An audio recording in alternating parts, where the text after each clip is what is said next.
Mi propio hijo arrojó mi maleta a la lluvia y gritó que no era más que una carga. A los 72 años, me encontré temblando bajo un puente en la Ciudad de México, con la dignidad lavada por la tormenta. Me sentía abandonada, como si todos los años que dediqué a criarlo se hubieran borrado en una sola noche. Pero el destino tenía otros planes, y cuando mi hermana me encontró allí, todo cambió. Pensaron que me quedaría callada, rota. En cambio, una tormenta de verdad estaba esperando, y destruiría sus mentiras para siempre. Antes de continuar, si quieren escuchar más historias como esta que les van a cambiar la perspectiva sobre la familia y las relaciones, suscríbanse al canal. Aquí compartimos experiencias reales que nos enseñan lecciones de vida, que nos hacen pensar y aprender algo nuevo cada día. Y cuéntenme en los comentarios desde qué ciudad o país están escuchando. Me encanta conocer a cada persona que acompaña este canal. Mi maleta golpeó el pavimento con un ruido pesado y húmedo. La lluvia no paraba. Caía como si el cielo estuviera enojado por mí. Mi hijo estaba en la puerta, brazos cruzados, cara apretada de disgusto. No gritó esta vez. No necesitaba. El silencio entre nosotros lo decía todo. Había tomado su decisión. Ya no tenía lugar en su casa ni en su vida. No supliqué. Recogí mi maleta, empapada, para cuando llegué a la banqueta. Mis chanclas chapoteaban con cada paso mientras caminaba bajo la tormenta. Sin paraguas, sin abrigo, solo un suéter que era cálido hace 2 horas. Detrás de mí, la puerta se cerró de golpe. Ese sonido se quedó conmigo más de lo que quisiera admitir. No lloré esa noche. Caminé hasta que mis piernas fallaron. Encontré un muro bajo de concreto bajo el viaducto, justo al lado de la avenida principal. No era seguro. No estaba seco, pero estaba escondido. Jalé mi maleta empapada debajo de mí. Me recargué en la pared y escuché el sonido de los autos chapoteando en los charcos. Mi cuerpo dolía, pero no tanto como mi pecho. Mis huesos se sentían como papel y mi corazón como ceniza. Unos cuantos pasaron, nadie miró 2 veces. Para ellos, era solo otra mujer sin hogar en una ciudad llena de ellas. Eso era lo que más me asustaba. Ya no me sentía yo, me sentía invisible, desechada. Seguía oyendo su voz en mi cabeza, la forma en que dijo, carga, como si fuera una tarea, como si los años que lo crié nunca hubieran pasado. Recordaba las rodillas raspadas que besé, las comidas que salté para que él comiera, y ahora en sus ojos era solo peso. El viento cortaba más fuerte mientras más tiempo pasaba sentada. Me envolví más en la cobija, una que encontré en mi maleta, delgada y húmeda. Mi cuerpo temblaba de todos modos, no solo de la humedad, de vergüenza, de incredulidad. Tal vez algunos de ustedes entiendan ese sentimiento, cuando las personas a las que les diste todo te miran como si no fueras nada. Esa noche no dormí mucho. Escuché autos, sirenas, el sonido de algo dentro de mí rompiéndose. Alrededor de las 3 de la mañana, la lluvia disminuyó. Estaba empezando a cabecear cuando oí pasos. No apresurados, no pesados, medidos. Miré hacia arriba y por un segundo pensé que soñaba. Viviana, mi hermana menor, su cabello empapado, maquillaje borrado, pero me miró como si no me hubiera visto en 20 años. Y tal vez, en cierto modo, no lo había hecho. No habíamos hablado mucho después de que se mudó a Guadalajara. La vida se interpuso, cosas de familia, cosas complicadas, pero ahí estaba, de pie frente a mí, como un milagro envuelto en un impermeable y furia. No dijo nada al principio, solo se arrodilló a mi lado, apartó el cabello mojado de mi cara y puso su mano en la mía, y eso fue todo. Ese fue el primer toque humano real que sentí en semanas, tal vez meses. Me ayudó a ponerme de pie sin una palabra, recogió mi maleta y me llevó a su auto rentado como si fuera lo más natural del mundo. Sin preguntas, sin juicios, me senté en su auto, con la calefacción a tope, una cobija alrededor de mis hombros, tratando de no desmoronarme. Me dio un termo de té, aún cálido, que olía a miel y hierbabuena. Tomé un sorbo y sentí el primer destello de seguridad desde que salí de esa casa. No hablamos hasta que entramos a la carretera. «¿Vienes conmigo?», dijo. Asentí, no porque estuviera de acuerdo, sino porque no podía imaginar ir a otro lugar. No preguntó qué pasó. No tenía que hacerlo. Creo que lo vio en mi cara, en la forma en que sostenía el té con ambas manos como si fuera todo lo que me quedaba en el mundo. El camino se extendía largo y silencioso. Cada pocos kilómetros la miré. Los mismos ojos decididos, la misma espalda recta. Viviana siempre había sido fuego donde yo era agua. Ella ardía cuando la herían. Yo aguantaba, sobrevivía. Pero esa noche empecé a preguntarme si sobrevivir era suficiente. Cuando llegamos al motel a las afueras de Guadalajara, me dio la llave de una habitación y una bolsa de ropa limpia. Tomé una ducha caliente, la primera en días. Me quité la lluvia, la suciedad, la humillación. Me miré en el espejo hasta que el vapor borró mi cara. Luego dormí, no profundamente, no en paz, pero dormí en una cama.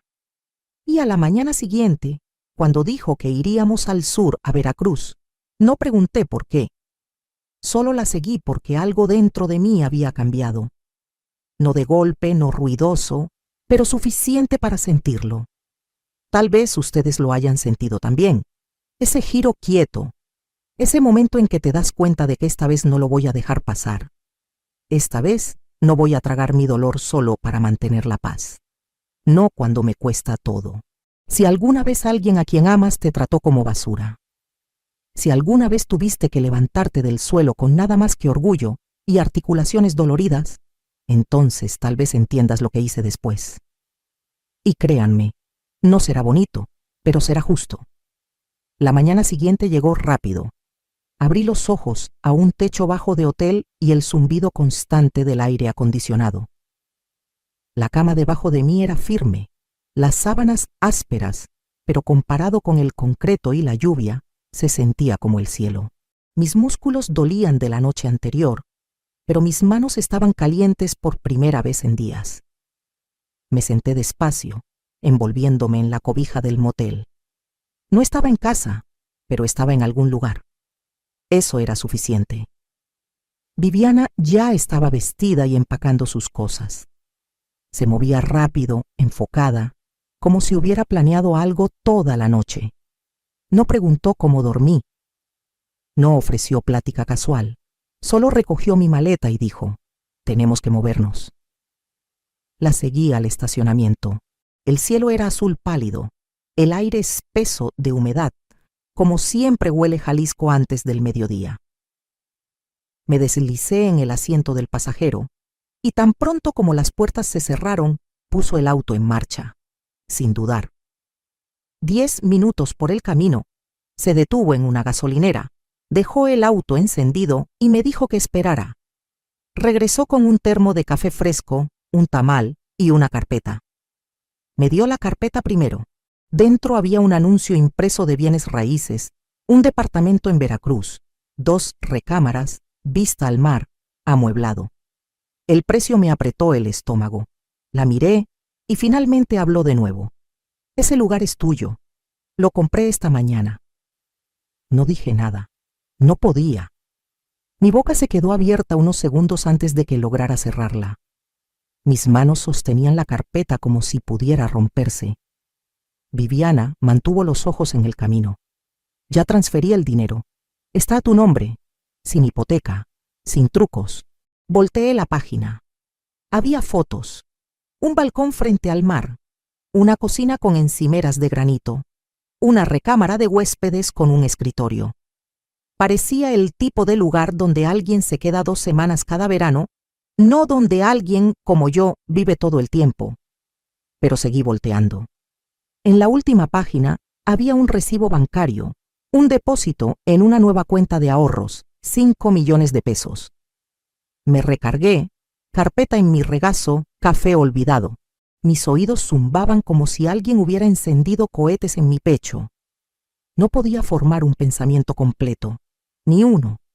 Los números estaban en la página, imposibles de ignorar, demasiado surreales para creer. Sacó el auto de nuevo a la carretera. Ninguna dijo nada por un rato. Miré el paisaje pasar. Centros comerciales, palmeras, taquerías baratas. Todo parecía normal, pero nada se sentía normal. Algo había cambiado dentro de mí, y no podía decir aún si era gratitud o vergüenza. Se salió a un camino más quieto, bordeado de palmeras y angosto. Después de unas cuadras, pasamos una entrada con reja. Tecleó un código y la reja de hierro se abrió despacio.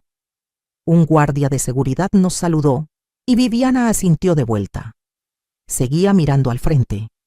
El edificio era de baja altura, color crema con balcones blancos, techos de teja roja. Parecía una postal. Viviana estacionó en un espacio reservado cerca de la entrada. Agarró mi maleta del maletero y la llevó adentro sin esperar. El lobby olía a limón y alfombra nueva. Una mujer en el escritorio sonrió y le dio a Viviana un paquete de bienvenida. Viviana me señaló sin hablar. La mujer me miró amablemente, como miran a los perros callejeros que desearían ayudar. Subimos en el elevador en silencio. En el tercer piso, Viviana abrió la puerta de la unidad 3C y la empujó. Era más luminoso de lo que esperaba. Las paredes eran beige suave, el sofá gris claro. La luz entraba por las puertas corredizas que daban al balcón. Caminé hasta la barandilla y miré afuera. El mar se extendía hasta el borde del cielo. Podía oírlo. Constante, pesado, vivo. Detrás de mí, Viviana dejó la maleta, se limpió las manos y dijo: «Aquí vives ahora, y yo me quedo en la unidad de enfrente por un tiempo, así que no se te ocurra desaparecer». Me volteé, manos aún en la barandilla. Quería decir gracias, pero las palabras no se sentían suficientes. En cambio, asentí una vez, despacio. Viviana se acercó. Sé lo que hizo, sé lo que han hecho. No tienes que hablar si no quieres, pero no les dejarás quitarte nada más. Nunca más. Me miró a los ojos. Su tono era afilado, no sentimental. Este lugar es tuyo, el dinero es tuyo, y ya contacté a Graciela. Eso llamó mi atención. Graciela Hernández, su amiga abogada de la universidad. Lista, implacable, cuidadosa. No la había visto en años. Graciela está redactando los documentos ahora. Cerraduras financieras, escudos legales. Lo que no quieras exponer quedará sellado, y lo que intenten tomar estará 2 pasos adelante. Exhalé despacio. Mis dedos se apretaron en el borde del balcón. La voz de Viviana se suavizó. No eres huésped aquí, no eres dependiente, eres la dueña, y necesito que empieces a actuar como tal. Me quedé allí mucho tiempo después de que se fue. El mar no dejó de moverse, tampoco los pensamientos en mi cabeza. Pablo pensó que me había enterrado, que me pudriría en silencio en un rincón de algún albergue. Pensó que la vergüenza me mantendría callada. No tenía idea de que yo estaba a punto de enterrarlo con las mismas cosas que intentó robar. 3 días después de mudarme, Viviana organizó una pequeña reunión de bienvenida en el salón común de la planta baja. No preguntó si quería una. Solo me mandó un mensaje con la hora y me dijo que usara algo azul. Ya me había comprado 2 conjuntos nuevos y los colgó en el closet. Elegí el de mangas largas, tela ligera que no llamaba la atención, pero me hacía sentir como yo otra vez. Llegué unos minutos antes de las 6. El salón estaba iluminado suavemente, con bocadillos en platos blancos y vista al mar detrás de una fila de ventanas. Había como una docena de personas, la mayoría residentes del edificio, parejas jubiladas, unas viudas, un señor mayor que me recordaba a mi difunto esposo, aunque más delgado y con barbilla afilada. No capté la mayoría de sus nombres, pero reconocí su calidez, del tipo que no pregunta demasiado pronto. Viviana se aseguró de mantenerme cerca. Me presentó con suficientes detalles para ser cortés, sin cruzar a nada personal. Nunca mencionó lo que pasó, nunca mencionó a Pablo, solo dijo que había venido a Veracruz por un nuevo comienzo y que ahora era oficialmente parte de la comunidad. Su voz tenía ese tono firme que usaba para poner límites. Mientras ella charlaba, me encontré al fondo del salón cerca de la ventana, viendo la luz desvanecerse sobre el agua. Estaba bien sin hablar. No quería explicarme a extraños. Era suficiente estar en un lugar seguro, rodeada de gente que no sabía por lo que había pasado. Eso cambió cuando uno de los guardias de seguridad del edificio entró por la puerta lateral. No para la fiesta, solo en ronda.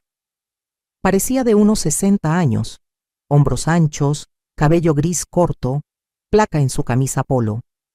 Hizo un recorrido lento por el lobby, luego se detuvo al verme cerca del ponche. Asentí cortés. Se acercó. Señaló el número de unidad en mi gafete. 3C. Es enfrente de la señora Viviana, ¿verdad?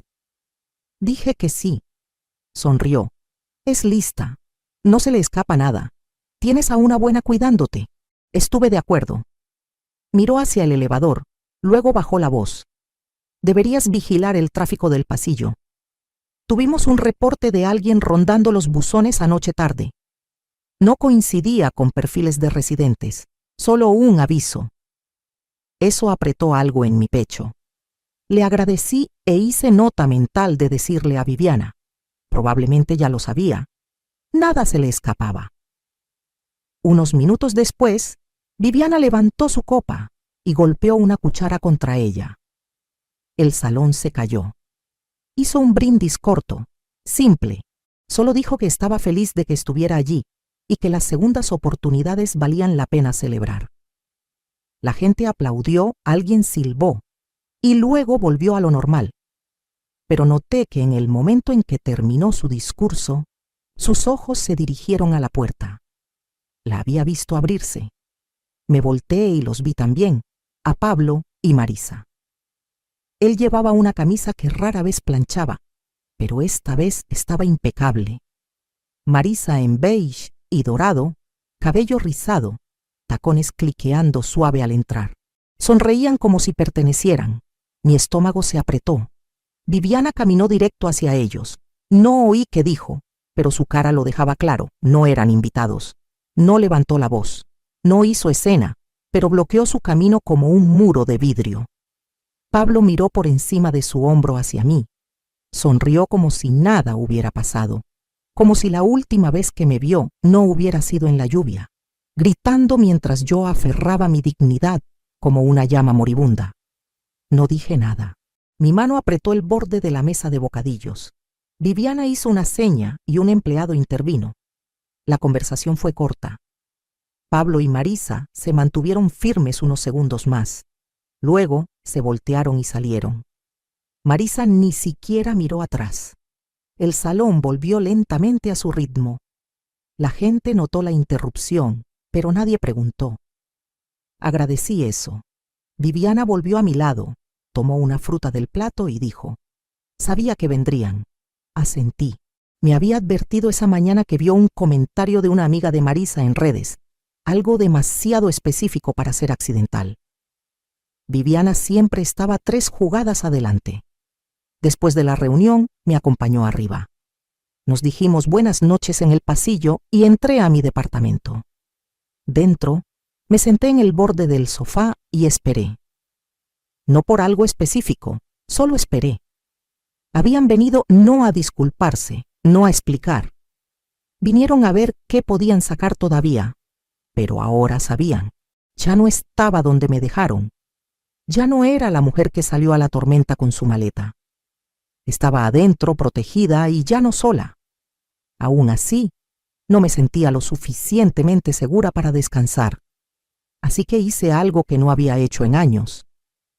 Abrí el cajón lateral del mueble del pasillo y saqué un cuaderno nuevo que Viviana me había dado.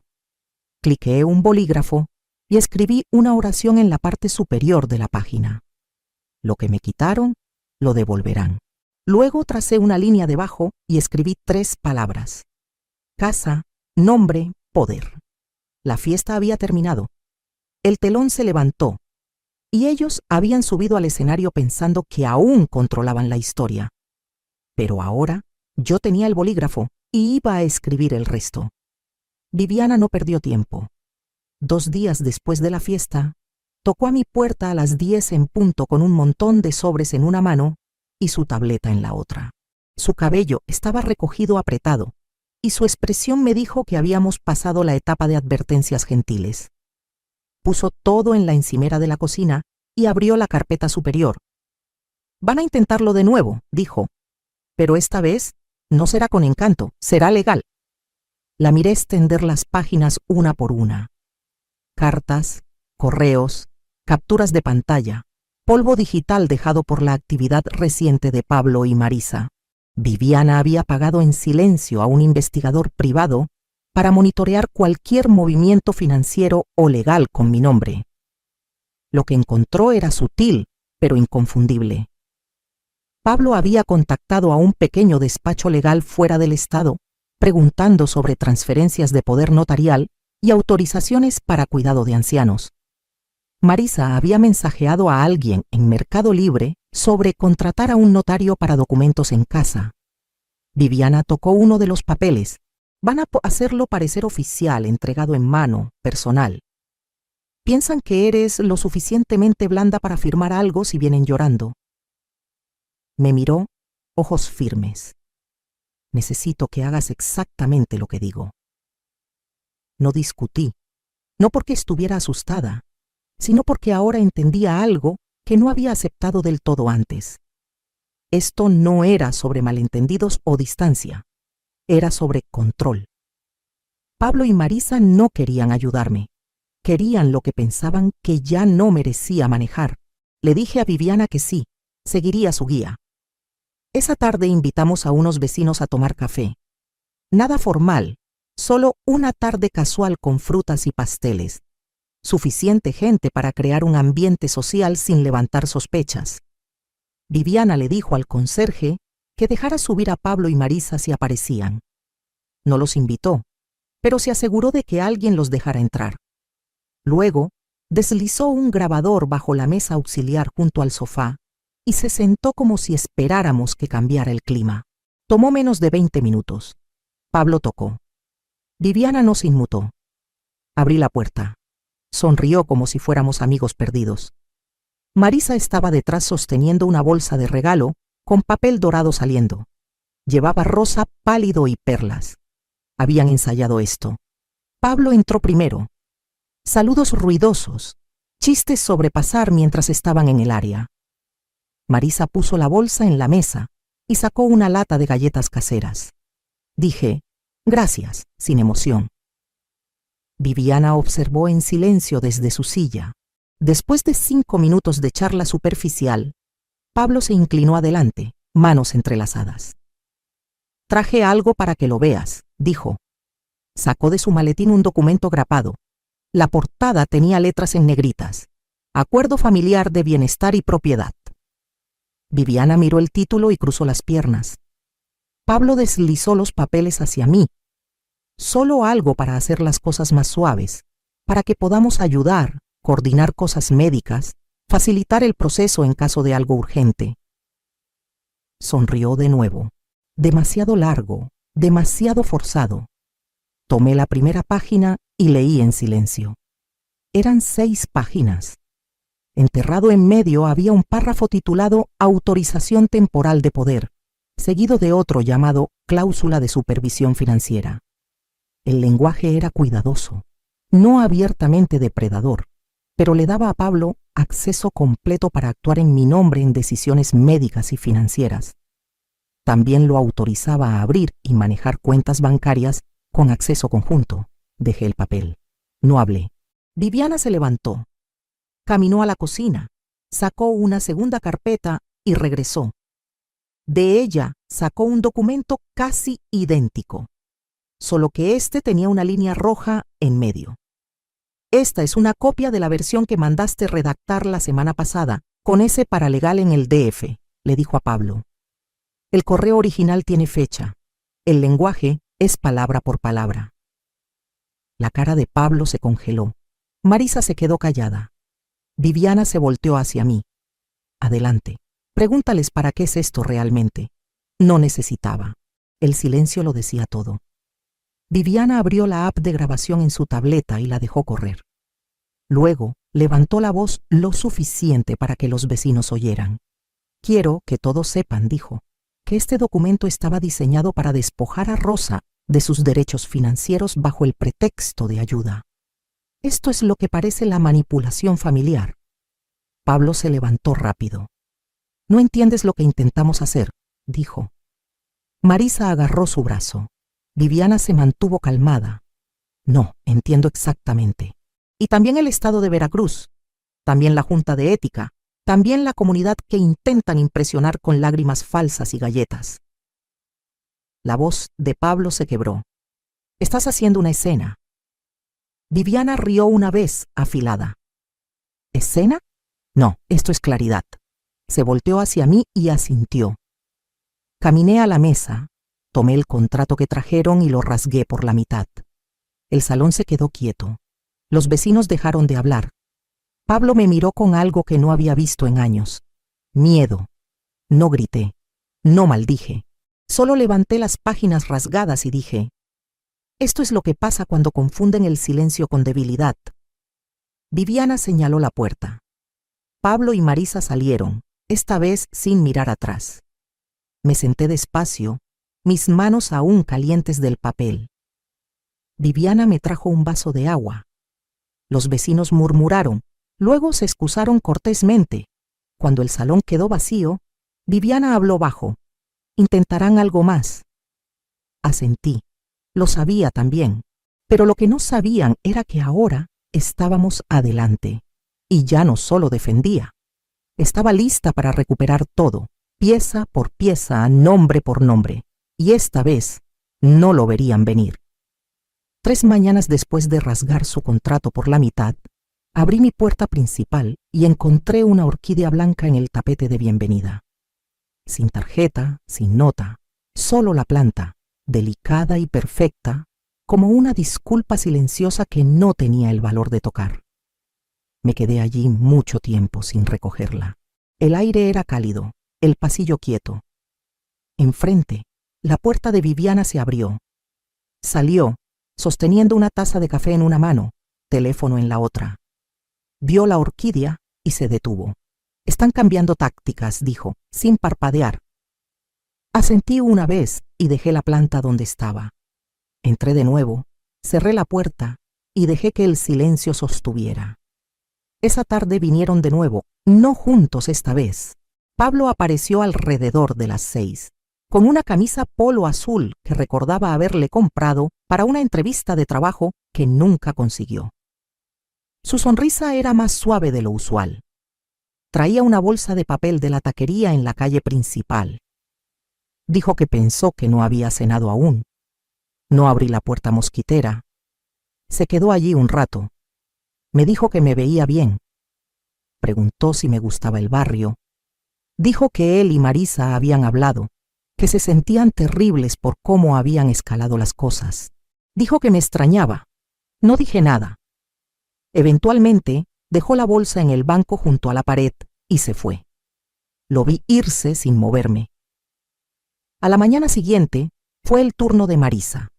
Llegó justo antes del mediodía con una bolsa de mandado y un libro bajo el brazo. Su tono era más ligero, casi casual, como si esto fuera algo que siempre hacía. No mencionó el contrato. No mencionó la fiesta. Solo dijo que quería pasar, tal vez ayudar con mandados, cocinar algo si estaba cansada. Solía llamarme por mi nombre. Ese día me llamó mamá. La miré por la mirilla hasta que se fue. Se llevó el mandado, dejó el libro. Pasó una semana así. Uno venía, luego el otro, a veces con comida, a veces flores. Una vez una foto enmarcada de Pablo de niño sosteniendo una caña de pescar junto a mí en el muelle. Un recuerdo que pensaban usar como arma.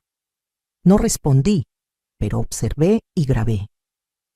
Viviana me había dado un dispositivo pequeño, no más grande que una llave de auto. Estaba junto a la puerta, siempre encendido cuando alguien se acercaba. No lo usé para captar algo criminal. Lo usé para captar el tono, la duda, los patrones. Porque sus palabras no eran sobre reparar, eran sobre acceso. Cada conversación giraba alrededor de comodidad, preocupación y eventualmente logística, cuentas, facturas, planes de fin de vida, el lenguaje de ladrones fingiendo ser cuidadores. Viviana tomó las grabaciones y las compartió con Graciela. Graciela no dijo mucho al principio, solo escuchó, tomó notas, preguntó sobre correo, emails, llamadas. Luego señaló algo. Pablo había solicitado un cambio de dirección para mi correspondencia bancaria. Lo hizo en línea usando un número de teléfono de años atrás que una vez estuvo ligado a mi nombre. Graciela lo encontró a través de un escaneo suave que pidió a un contacto bancario. Aún no se procesaba, pero era una bandera roja. Viviana cambió las cerraduras del buzón al día siguiente. La noche después, la alarma de incendio en mi pasillo sonó alrededor de las 2 de la mañana. No había fuego, solo un interruptor jalado. Ramírez, el guardia, revisó la cámara y captó una figura borrosa caminando por el pasillo de servicio 20 minutos antes. No se veía la cara, pero sí la chaqueta, la misma que Pablo usó en la fiesta. Le pedí a Viviana que llamara a Graciela de nuevo. Trajo una laptop al día siguiente y me guió para configurar alertas digitales seguras. Cualquier intento de acceso a mis cuentas, cualquier login de un dispositivo no reconocido, cualquier solicitud de archivo ligada a mi nombre. Acepté todo. Luego le pregunté si pensaba que habían terminado. No respondió de inmediato. «Intentarán la puerta trasera ahora», dijo finalmente. Pregunté qué significaba. Cerró la laptop. «Irán legal de nuevo, pero no directo. Encontrarán a alguien que lo haga por ellos. Un notario, un testigo móvil, un asesor financiero que no sepa la historia completa». 2 días después, un hombre con llaves de auto y camisa con cuello tocó a mi puerta. Dijo que era de un grupo de planeación para ancianos. Dijo que mi familia había solicitado una revisión rápida de mi plan de herencia solo para asegurarse de que todo estuviera en orden. Sonrió como si fuera normal, como si mujeres de 70 años recibieran visitas sorpresa de extraños amables con portapapeles y carpetas estilo gobierno. Le dije que ya tenía un equipo y cerré la puerta. Se fue rápido. Graciela presentó una queja formal a la mañana siguiente con la Oficina Estatal de Tutela Profesional en Veracruz. Nada dramático, solo suficiente para crear un registro, un rastro. Sabía lo que pasaba. Estaban tratando de hacerme ver inestable, desorganizada, vulnerable, porque si no podían hacerme firmar, tratarían de probar que no podía manejar. No hablé de eso con nadie, ni con Viviana. Pero esa noche me senté en la mesa de la cocina y releí el título de propiedad. Pasé mis dedos por el sello en relieve. Susurré mi nombre en voz alta, no por drama, sino por claridad. Luego puse el papel de nuevo en su carpeta, cerré el cajón y lo aseguré. La puerta sonó una vez más esa semana. Esta vez Pablo trajo vino. Marisa esperaba junto al elevador. No pidió entrar. Pidió hablar. Dijo que las cosas estaban difíciles. Dijo que la familia debería unirse. Dijo que tal vez podíamos hablar de cosas prácticas. No abrí la puerta. Solo hablé por la rendija. No vuelvan. Su voz se quebró, no de tristeza, de rabia disfrazada de confusión. No respondí. Esperé. Se fue. Regresé a la cocina, me senté e hice una lista. 3 columnas. Lo que intentaron, lo que falló, lo que nunca será perdonado. Ya no defendía nada. Documentaba, preparaba. La tormenta había pasado, pero el daño dejado serviría como prueba, y yo sería quien lo llevaría adelante, pieza por pieza, hasta que no quedara nada para reclamar. El toque vino un martes por la tarde, no apresurado, no nervioso, solo constante suficiente para sugerir familiaridad. Estaba en la cocina cuando lo oí. No me inmuté. Caminé despacio a la puerta como había ensayado con Viviana y Graciela. No la abrí de inmediato. Miré por la mirilla. Pablo estaba allí, manos vacías, sin regalos, sin carpetas, sin comida. Eso era un cambio. Detrás de él, Marisa esperaba cerca del elevador, fingiendo no mirar la puerta, pero veía el ángulo de su hombro. Estaba escuchando. Descorrí la puerta, pero dejé la cadena puesta. No lo invité. Pablo se inclinó ligeramente. «Solo quería ver cómo estás», dijo, voz baja. Me quedé en silencio, continuó. Las cosas han estado tensas. Y lo entiendo. Cruzamos una línea, aún así, no dije nada. Solo te extrañamos, Marisa también. No estamos orgullosos de cómo manejamos todo, pero queremos arreglarlo. Hemos hablado. Pensamos que si te mostramos que estamos aquí para ti, nos creerías. Sacó un sobre pequeño de su bolsillo trasero y lo levantó. No es nada legal. Es algo que escribimos del corazón. Alcancé por la rendija y tomé el sobre. Luego cerré la puerta sin una palabra. Dentro lo abrí despacio. 2 páginas escritas a mano. El tono era dulce, con culpa, palabras como perdón, arrepentimiento, reconstruir. La letra de Marisa estaba en la 2ª página. Mencionó que se había inscrito en un curso de cuidados, que quería ser más útil. Dijo que la familia era lo único que importaba ahora. Doblé las páginas, las puse en la mesa y presioné el botón bajo el borde de la encimera. El grabador pequeño se encendió. Había estado allí por días, esperando. Regresé a la puerta y la abrí completamente esta vez.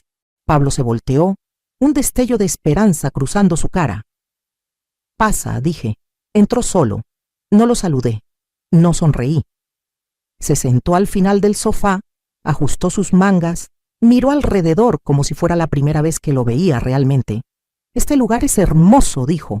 «Te has asentado bien». Asentí una vez. Miró hacia el pasillo. Marisa está abajo. No quería agobiarte. No dije nada. Pablo se inclinó adelante, codos en rodillas. «Mira, sé que la regamos, y sé que probablemente nunca nos confiarás del todo de nuevo, pero somos tu familia. No estamos aquí para pelear. Estamos aquí para arreglar cosas». Pausó, dejó las palabras colgar.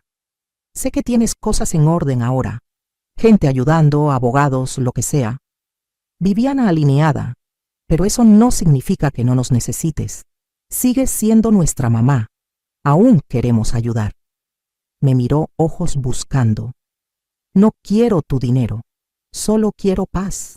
Me quedé cerca del borde de la sala mirándolo, dejando que el grabador capturara cada palabra. Siguió. «Sé que tienes cuentas, ahorros, propiedad, todo eso, y está genial. Significa que estás segura. Solo no significa que no podamos involucrarnos. No deberías manejar todo sola». Luego cambió el tono. «Digo, ¿qué si algo pasa? Una caída, un susto de salud. ¿No crees que tiene sentido tener a alguien en archivo? Alguien que pueda decidir si tú no puedes». Me volteé ligeramente hacia la cocina. Lo dejé seguir hablando. «Tengo papeleo. Es básico. Solo nos lista como contactos de emergencia. Nada vinculante, nada financiero. Solo acceso a registros para ayudar. Eso es todo». Sacó de su bolsillo de chaqueta una carpeta delgada. Esta era la verdadera razón por la que vino. No me moví. La puso en la mesa de centro. Se recargó como si hubiera ofrecido algo noble. «No tienes que verlo ahora. Solo piénsalo, sin presión». Miré la carpeta. Azul pálido, sin marcas afuera. Hablé finalmente. «¿Dónde está Marisa ahora?» Dudó. «Abajo en el auto». Sola asintió. Caminé a la puerta del balcón y corrí la cortina ligeramente. Estaba allí, recargada en el cofre, hablando por teléfono. Dejé caer la cortina. Tomé la carpeta, caminé a la cocina y la tiré a la basura. Cuando regresé a la sala, Pablo estaba de pie. «No quise ofenderte», dijo. «No dije nada. Pensé que apreciarías el esfuerzo. Aún nada. Supongo que Viviana te lavó el cerebro bien. Eso me hizo pausar. Me acerqué. Viviana no hizo esto, dije. Tú lo hiciste. La mandíbula de Pablo se tensó. La máscara se resbaló por un segundo. Luego dio un paso adelante. Trató de suavizar su cara de nuevo. Por favor, solo considera. Lo corté. Ya lo hice. Abrí la puerta. Se quedó allí otro momento como si fuera a decir algo más, pero no lo hizo. Salió. Cerré la puerta detrás y la aseguré. Luego apagué el grabador. 2 días después, Graciela vino con una transcripción impresa. La agregó a una carpeta ya gruesa con declaraciones, fotos, registros, una línea de tiempo clara de presión y manipulación. Cada entrada fechada, cada línea consistente. No habían parado. Solo habían cambiado forma. Y ahora tenía prueba. La próxima vez que intentaran algo, no sería un juego de adivinanzas. Sería evidencia y sería suficiente. Cuando llegó el sobre, vino en un paquete blanco simple, sin remitente, sin sello, solo deslizado bajo mi puerta como una amenaza quieta. Lo encontré temprano esa mañana mientras hacía té, medio dormida, chanclas arrastrando por el piso fresco. Al principio, pensé que podría ser otra carta de disculpa o una tarjeta de una de las señoras del grupo de lectura, pero el peso me dijo lo contrario. No era suave, no era personal. Era rígido, pesado adentro. No era una carta. Eran 6 páginas impresas, grapadas. Cada página llena de lenguaje diseñado para confundir, para intimidar. Habían contratado un abogado, o al menos querían que pensara eso. La carta alegaba que por preocupaciones de salud y seguridad, Pablo y Marisa estaban solicitando una revisión de tutela, que tenían evidencia de declive mental y estaban preocupados por mi bienestar, que mis decisiones financieras recientes habían sido erráticas y podrían poner en peligro a mí y a otros. Me senté despacio, releyendo esa línea 3 veces. Decía que mis decisiones eran erráticas. Yo, la mujer que manejó el presupuesto de una clínica de emergencias por más de una década, la que manejó facturas y disputas con proveedores mientras mi esposo trabajaba noches, la que estiró 2 jubilaciones a través de una crisis económica. Y me llamaban inestable. No lloré, reí. Luego tomé el teléfono y llamé a Viviana. Para el mediodía, Graciela estaba en mi puerta con una copia de la misma carta reenviada de la oficina de Viviana. Habían intentado enviarla allí también, probablemente asumiendo que ella entraría en pánico o me presionaría a ceder. No entendían quién era Viviana. Graciela puso su laptop en la encimera y abrió un documento titulado Paquete de Respuesta Protectora. Ya estaba en movimiento. Graciela solo conectaba las piezas finales, transcripciones, fotos, la grabación de audio de la visita de Pablo, copias de los cheques que me enviaron semanas atrás, con notas en la memo como, por si necesitas ayuda decidiendo. Graciela leyó la carta con una calma practicada, señalando frases claramente copiadas de plantillas legales en línea. Algunas reclamaciones ni siquiera alineaban con la ley mexicana real. Faltaban detalles, terminología mal usada. Quieren asustarte, dijo Graciela. Esto no es sobre tu salud, es sobre control. Asentí. No necesitábamos presentar nada aún, pero Graciela contactó a un amigo en la oficina del juzgado de familia para registrar los materiales. Si algo surgía, estaríamos listas. Para el final del día, Viviana envió una respuesta formal, redactada como una espada de terciopelo, cálida pero firme, del tipo que no solo empujaba atrás, advertía.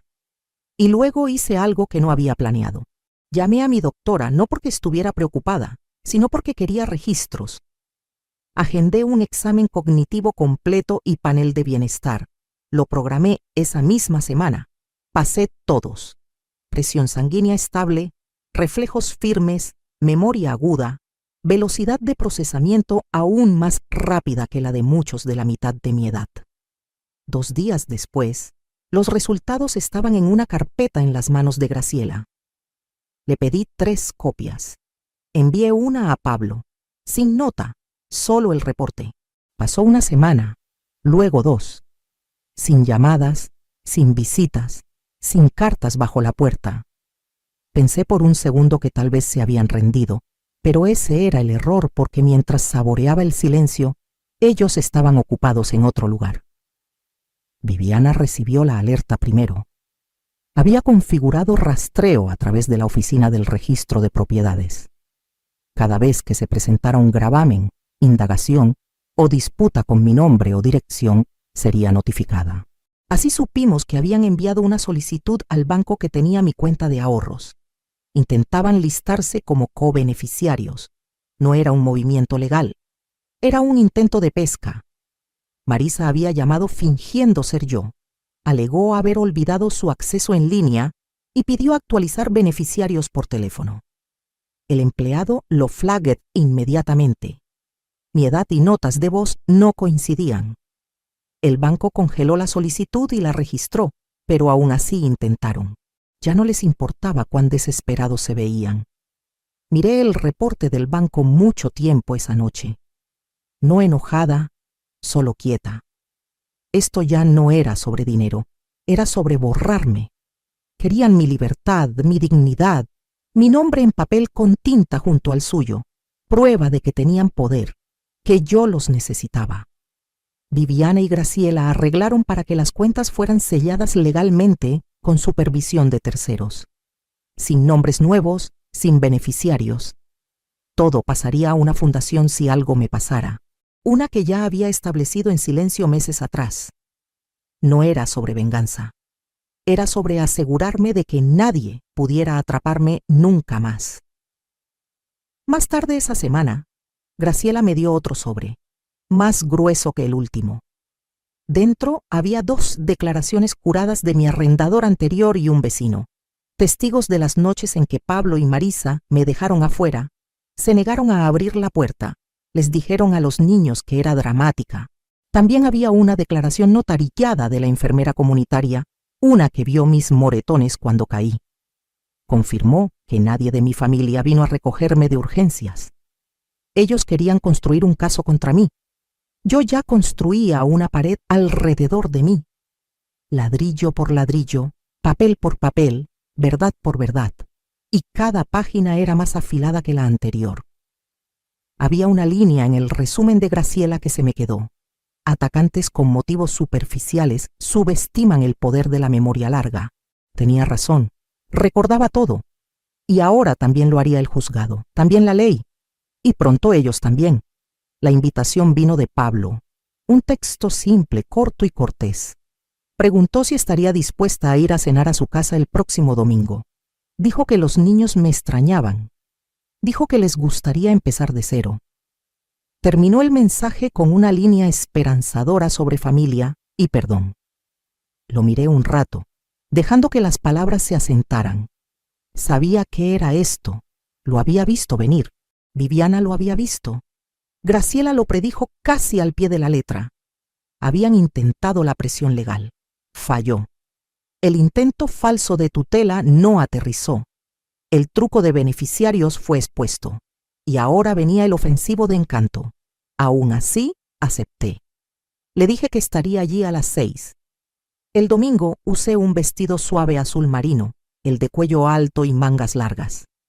Me recogí el cabello y usé mi reloj de oro, el que Carlos me dio en nuestro 25 aniversario. Llevé nada más que un sobre delgado en mi bolso y mi expresión más calmada. La casa no había cambiado. Fachada blanca, mulch fresco, una corona nueva en la puerta, como si algo de eso pudiera disfrazar la amargura que se pegaba a las paredes. Marisa me saludó con una sonrisa estirada demasiado ancha. Sus ojos recorrieron mi atuendo, tratando de leerlo como una señal. Se hizo a un lado, dejándome entrar con una mano en mi espalda, firme y controladora. La mesa del comedor estaba puesta para 7. Pablo se sentó en la cabecera. Los niños estaban vestidos, sus camisas demasiado tiesas para un domingo, sus ojos saltando entre mí y sus padres. Nos sentamos, comimos. La comida era buena, un poco demasiado perfecta. Hablaron de las calificaciones de los niños, de cómo Pablo consideraba cambiar de trabajo. Marisa elogió el platillo que hizo 2 veces con el tono que necesitaba aprobación. Asentí cortés. Respondí cuando preguntaban. No saqué nada de los meses pasados, y ellos tampoco, no directamente. Pero a mitad del postre, Pablo se recargó en su silla y suspiró. He estado pensando mucho últimamente, dijo, sobre cómo las cosas se complicaron, y sé que todos cometimos errores, pero odio la distancia entre nosotros. Marisa tomó su mano. Y con los niños creciendo, me agregó, no queremos arrepentimientos, queremos que sepan cómo se ve una familia real. Fue mi turno de asentir. Lo aprecio, dije. De verdad. Sonrieron y luego Pablo lo dijo. Me preguntaba, mamá, si podíamos hablar algún día sobre cómo avanzamos, tal vez revisar algunas decisiones que se tomaron cuando las cosas estaban tensas, especialmente respecto a asuntos de herencia. Ahí estaba, el guante suave quitado, la mano debajo alcanzando. Dejé que la pausa se asentara lo suficiente. Luego alcancé mi bolso y saqué el sobre. Por supuesto, dije, pero creo que es mejor que estemos claros. Así que mandé redactar algo. Deslicé el sobre por la mesa. Los dedos de Marisa se movieron antes de controlarse. Pablo lo tomó y abrió. Dentro era un anexo notariado. Detallaba el establecimiento permanente de la Fundación Rosa López, la organización sin fines de lucro que había formado. Confirmaba que la casa donde vivía ahora, las cuentas bancarias, el fondo fiduciario, todo estaba legal e irrevocablemente ligado a la fundación. Listaba los beneficiarios, un programa de becas para madres solteras mayores de 60, un fondo de cuidado para víctimas de abuso a ancianos y un outreach médico comunitario nombrado por Carlos. La cara de Pablo se endureció. La sonrisa de Marisa se agrietó en los bordes. Verán, dije suavemente. He pensado en esto también, mucho, y me di cuenta de que no quiero pasar el resto de mi vida preocupada por quién merece qué, o quién piensa que ganó un pedazo de algo que nunca construyó. Pablo tragó saliva. Podía ver el calor detrás de sus ojos. Lo contenía, tratando de mantener control. No los estoy cortando, agregué, pero estoy eligiendo paz y claridad y protección. Nadie dijo nada. Los niños estaban congelados, confundidos, demasiado jóvenes para entender la corriente subterránea, pero lo suficiente para sentir la tensión espesa en el aire. Me levanté despacio. La cena fue encantadora. Gracias. Marisa empezó a hablar, pero las palabras tropezaron. Trató de sonreír de nuevo, pero se rindió a mitad. En la puerta Pablo me siguió. «¿Es esto?», dijo voz baja. No dejé de caminar. «Mamá», dijo de nuevo un poco más alto, un poco más afilado. Intentábamos arreglar las cosas. Me volteé finalmente. «No», dije. Intentaban recuperar acceso. Se estremeció. Pero lo que perdieron fue confianza, y no la reparto como tamales en Navidad. Me fui. De vuelta en mi auto, exhalé. Estaba hecho. Sin gritos, sin juzgado. Solo la verdad. Documentada, firmada, sellada y entregada. Me habían subestimado. No solo como madre o viuda o mujer mayor. Habían subestimado mi memoria, mi resolución, mi capacidad para planear. Y ahora, por primera vez en años, dormí esa noche sin asegurar la puerta 2 veces porque ya no podían alcanzarme. No en ley, no en mentiras, no en legado. 3 días después de esa cena, desperté al sonido de grava crujiendo fuera de mi ventana. Moví la cortina ligeramente, no suficiente para ser vista. La camioneta de Pablo estaba en la entrada. Se quedó en la cabina un momento, luego salió, paseando un poco, como si no hubiera decidido qué vino a hacer. Aún era temprano, ni las 8. La niebla de la playa no se había levantado. El rocío estaba en la ventana como un velo entre mí y lo que fuera esto. No abrí la puerta. Tocó una vez, luego 2 más suave. Luego se fue. 10 minutos después, Una llamada entró. Número desconocido. La dejé ir a buzón. El mensaje era corto. Su voz calmada, pero tensa. Dijo que respetaba mi elección, que me darían espacio, que entendían ahora dónde estaba parada. Casi se sentía civil, casi. Pero por la tarde supe que algo había cambiado. Viviana me llamó, voz apretada. Acababa de colgar con alguien que conocía en la oficina del clerk. Aparentemente, se había presentado una nueva moción. Pablo y Marisa intentaban impugnar mi aptitud mental de nuevo, esta vez bajo una cláusula diferente.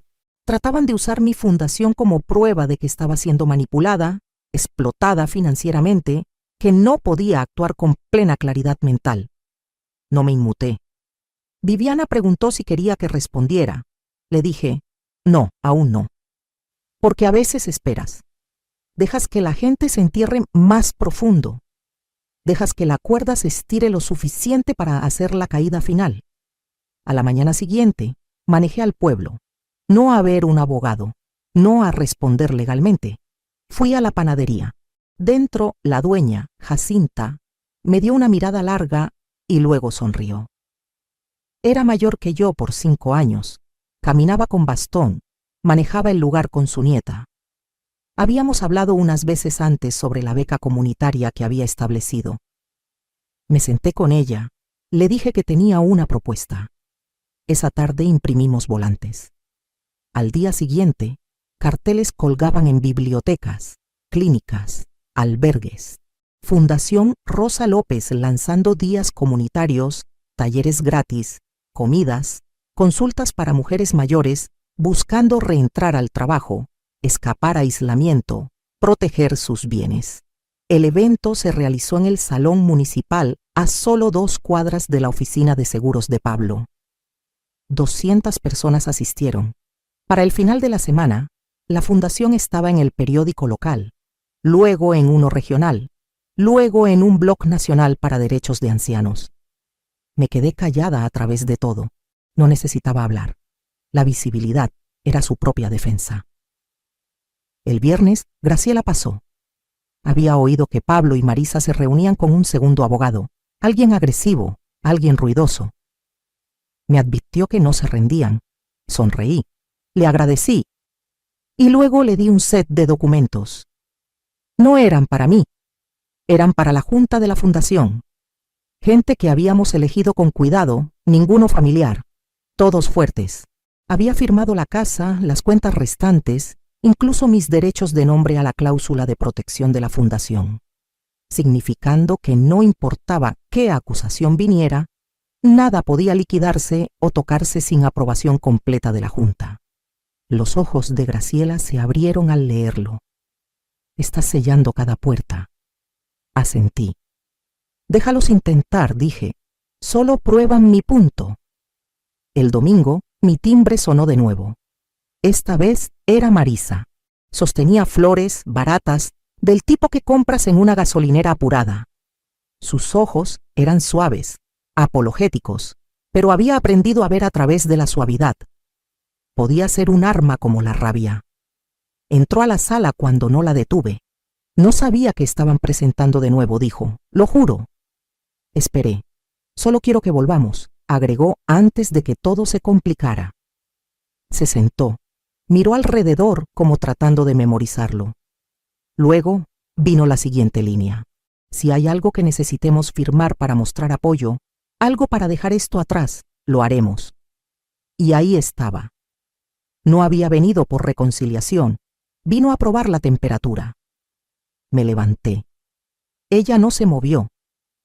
Sé lo que estás haciendo, dije calmada, y quiero que recuerdes algo.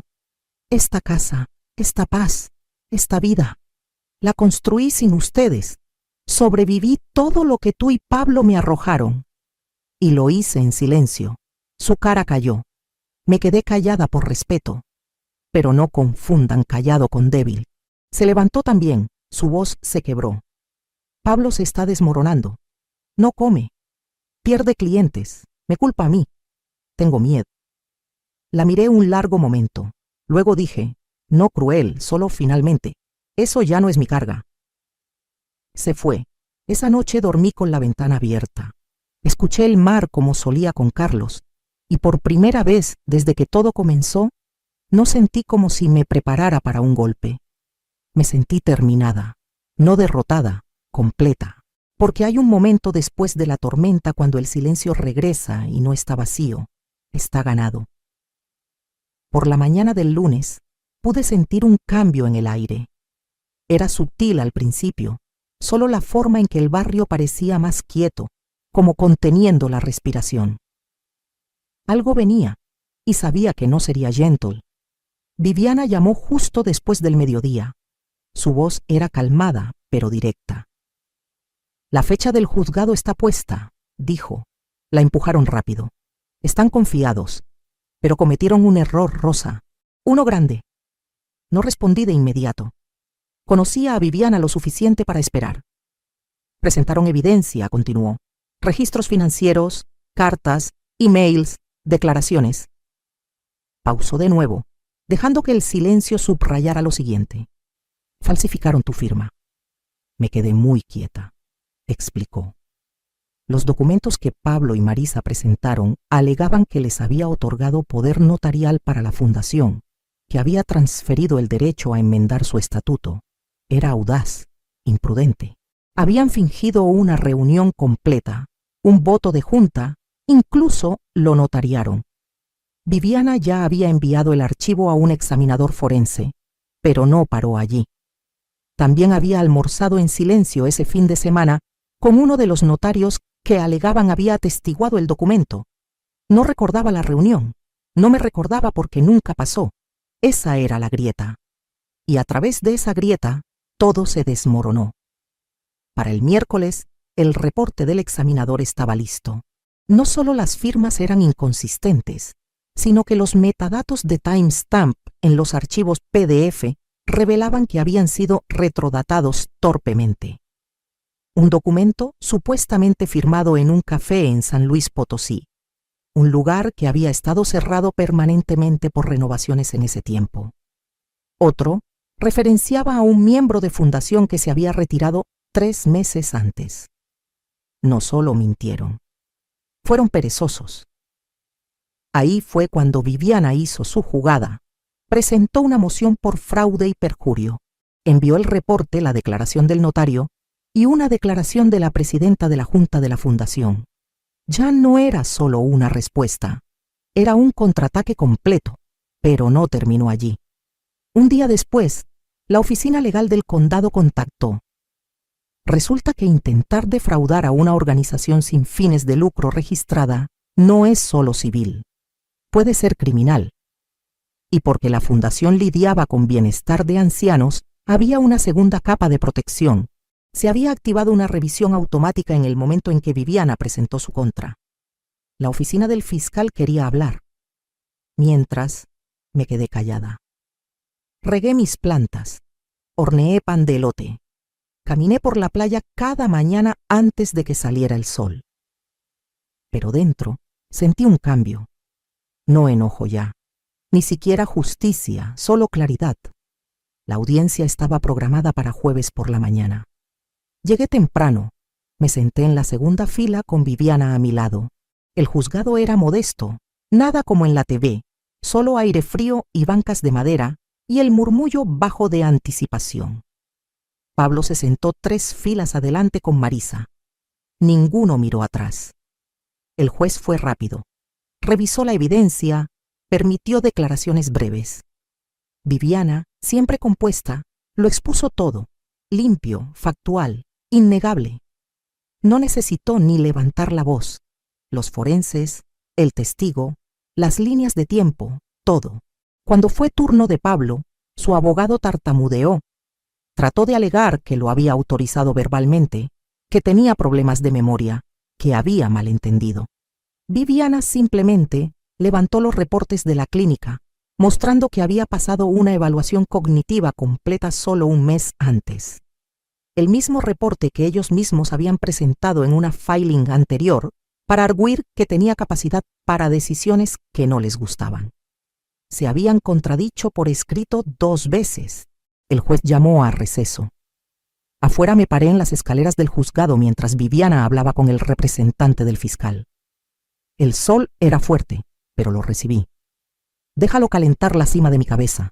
Déjalo llenar el silencio. Luego lo oí. Mamá. Me volteé. Pablo caminaba hacia mí solo. Su cara estaba demacrada, más pálida de lo que recordaba, su voz más suave. «¿Realmente estás haciendo esto?», dijo. Lo miré. «No», dije, «tú lo hiciste». Sus hombros cayeron como si por primera vez se diera cuenta de que no podía echármelo encima. «No pensé que llegaría tan lejos», murmuró. Asentí. «Eso es lo de las líneas. Una vez las cruzas, no decides dónde terminan». Parecía querer decir más, pero su boca se cerró en cambio. Viviana se paró a mi lado. «Deberíamos regresar, lo hicimos». Cuando el juez volvió, no demoró. Moción concedida. Los documentos falsos fueron desechados como inválidos. La carta de la fundación estaba protegida. Se hizo una referencia a la oficina del fiscal para investigación adicional. Y con eso terminó.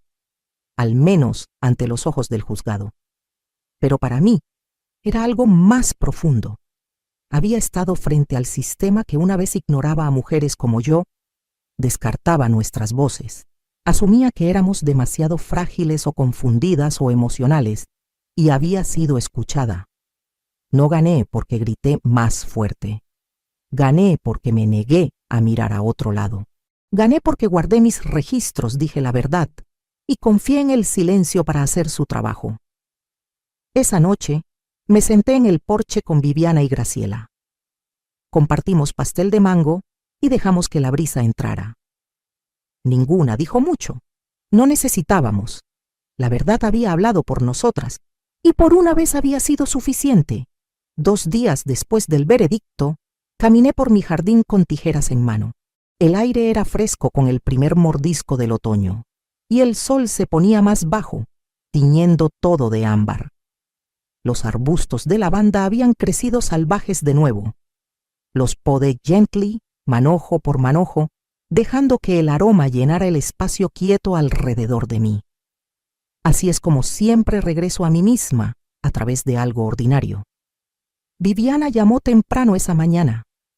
Su tono era diferente ahora, más ligero, incluso cálido. «La oficina del fiscal del condado avanza», dijo. «Cargos formales, fraude, falsificación, intento de apropiación indebida de activos de organización sin fines, 3 cuentas». Le agradecí, pero dentro no hubo explosión de alegría, ni puño triunfante en el aire, solo el peso calmado de lo inevitable. Esto nunca fue sobre venganza. Era sobre la verdad siendo vista, oída, y parándome firme cuando cada parte de mí había sido descartada. Pablo no había llamado desde la audiencia, ni un mensaje, ni una carta, ni una sola señal de arrepentimiento. Lo imaginaba sentado en su casa, persianas cerradas, teléfono en mano, tratando de crafting una oración que no lo hiciera ver pequeño, pero no había ninguna. El silencio decía suficiente. Marisa había sido vista saliendo del pueblo. Graciela la vio empacando cajas del fondo de su camioneta detrás de la panadería vieja. Sin adiós, sin disculpa pública, solo un retiro quieto. Así era siempre con gente como ella. Desaparecían cuando los espejos se volteaban hacia ellos. Más tarde esa tarde Graciela pasó. Trajo una caja de fotos viejas que rescató de la bodega que una vez compartí con Pablo. No se lo pedí, solo lo hizo. Nos sentamos en la mesa de la cocina, revisando recuerdos. Mi boda, Pablo de toddler aferrado a mi pierna con ese puchero terco. Navidad en Morelia cuando se fue la luz y iluminamos la cabaña con velas. Miré esas imágenes no con amargura, sino con distancia, como artefactos de la vida de alguien más. Una versión de mí que creía que amor, esfuerzo y lealtad podían doblar a cualquiera en bondad. Graciela encontró una foto que no había visto en años. Era de mis 50 cumpleaños, tomada en la terraza de nuestra vieja casa en el lago. Mi esposo estaba a mi lado, brazo alrededor de mi hombro. Pablo atrás, sonriendo. Acabábamos de terminar una ronda de pescado asado. Recordaba pensar en ese momento exacto cuán afortunada era. Presioné la foto plana contra la mesa y la miré, no en tristeza, sino en reflexión. Esa mujer, esa versión de mí, no tenía idea cuán rápido esa calidez se voltearía, cuán delgada la línea entre afecto y entitlement podía ser. Pero no estaba equivocada en esperar. No estaba equivocada en amar. Solo estaba desprevenida. Para la noche, había tomado una decisión. El centro comunitario llamó a la mañana siguiente, confirmando espacio para el evento. Había decidido hospedar una reunión para los beneficiarios y socios de la fundación. No un gala, nada ostentoso, solo una celebración quieta, un gracias, un círculo de resiliencia. Viviana ofreció ayudar con logística. Ya estaba drafting el comunicado de prensa. Los medios habían recogido la historia desde el fallo del juzgado. Mujer anciana gana batalla por control falsificado de organización sin fines, decían los titulares. Pero esa no era la historia. No realmente. La historia era sobre qué pasa cuando la gente asume que te quedarás callada por tu edad. Cuando olvidan que los años no te debilitan, te afilan. Visité el nuevo espacio de oficinas de la fundación esa tarde. Era más pequeño que el viejo, pero más purposeful.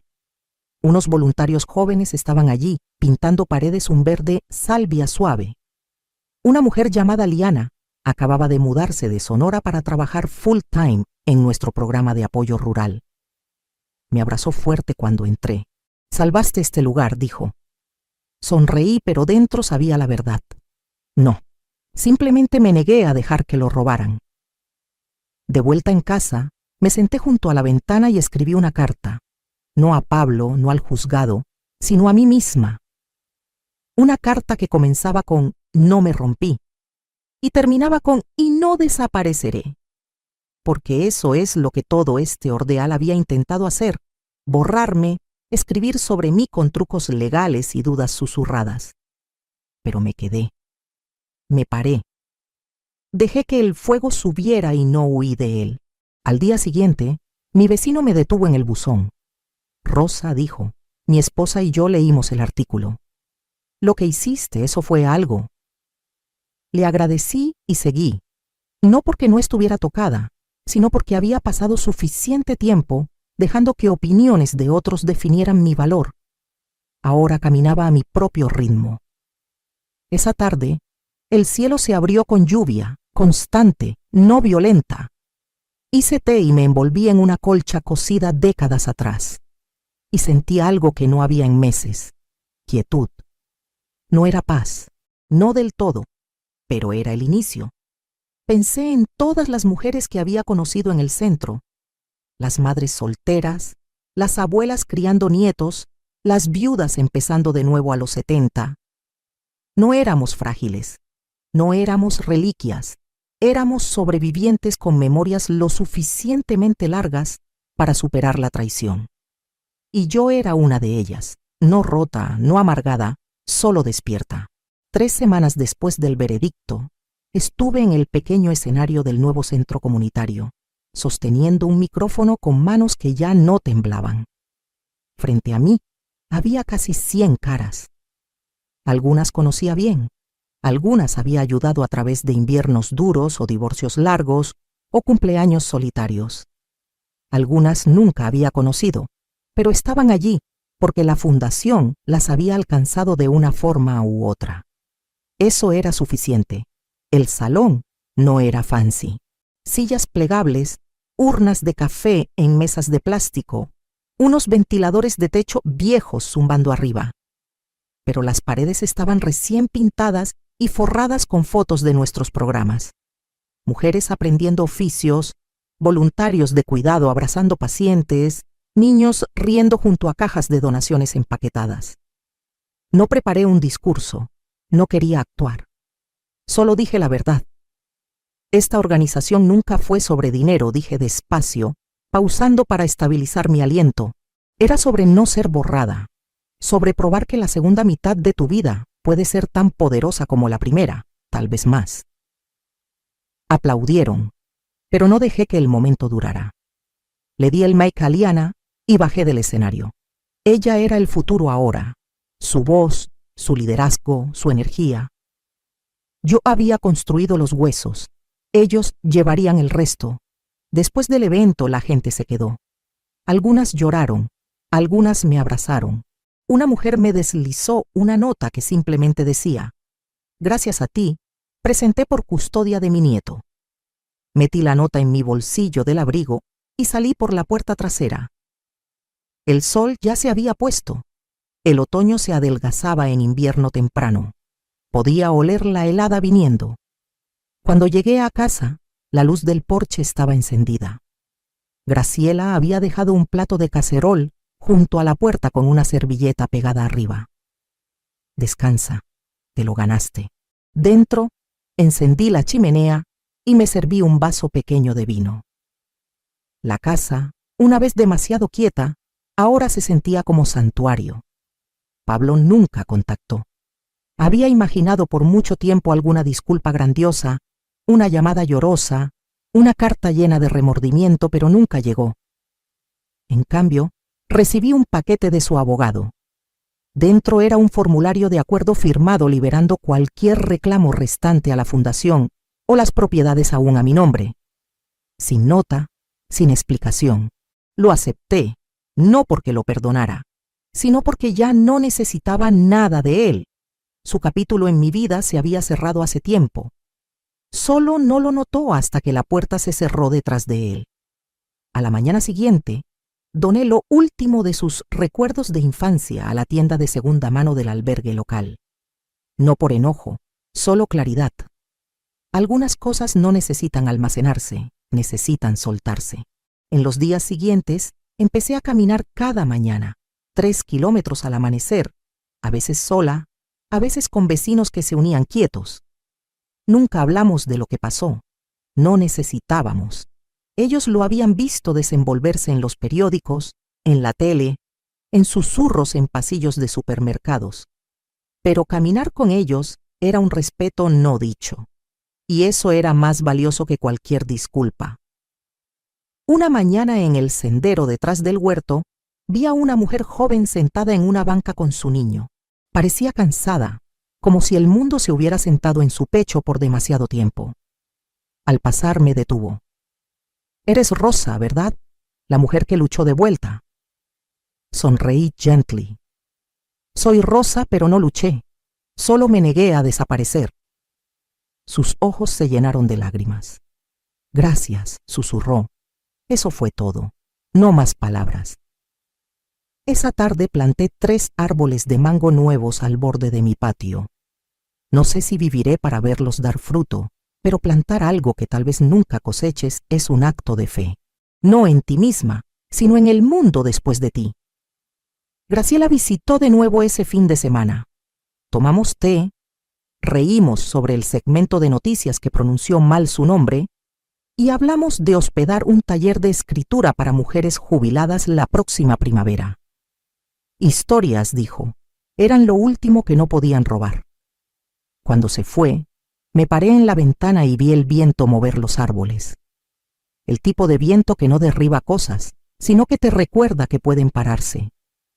No desaparecí. Reconstruí, redefiní y me quedé entera.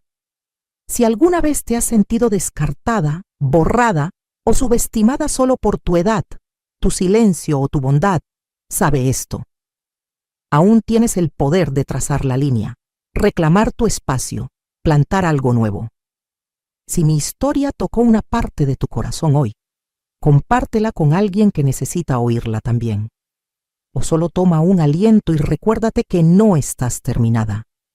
No eres invisible. Aún estás escribiendo tu historia. Y tal vez apenas está comenzando.